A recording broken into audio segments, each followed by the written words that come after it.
तारू शकतो, आपल्याला गुरु जगू शकतो, आपल्याला गुरु मारू पण शकतो. मारू शकतो म्हणजे आपला तो संहार पण करू शकतो. त्या वाक्याचा अर्थ तुम्ही शिकले ना, गुरुवर म्हणण्याचं वेगळं कोण म्हणत होतं, छान छान छोटे छोटे बरोबर यायचे आणि म्हणत होते तो त्या वाक्याचा अर्थ लक्षात येत आहे. प्रत्येक यशस्वी महापुरुषांमध्ये तुम्हाला कोणता ना कोणता गुरु दिसणारच आहे.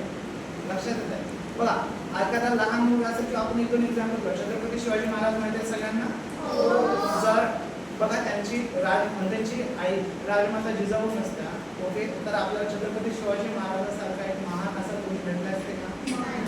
जसं महामानव डॉक्टर बाबासाहेब आंबेडकर आहे, त्यांचे पण गुरु आहेत ना, त्यांचे उपास्य 3 दैवत आहेत. कोणकोणते उपास्य 3 दैवत आहेत? जसं आपण म्हणजे संत कबीर असतील किंवा आपण काय करतो आणखी गौतम बुद्धजी असतील है ना, ते त्यांचे उपास्य दैवत आहेत. मग या उपास्य दैवत म्हणजे त्यांच्याकडनं त्यांना खूप सारं शिकायला मिळतं है ना, आणि त्याच्यातून जसे त्यांचे जे गुरु होते तसं त्यांनी त्यांचं अनुकरण केलं आणि त्यांनी आपल्या भारताची काय केली, राज्यघटना लिहिली आहे. छत्रपती शिवाजी महाराजांनी कशाची निर्मिती केली? स्वराज्याची निर्मिती केली. ते गुरुशिवाय शक्य झालं असतं का? झालं असतं का गुरुशिवाय शक्य? नाही. जर आपल्या आयुष्यामध्ये गुरु असेल तर तो आपल्याला काय करतो, तो घड्याप्रमाणे आकार देतो आणि आपलं आयुष्य एक चांगल्या प्रकारे उत्तम प्रकारे घडवतो.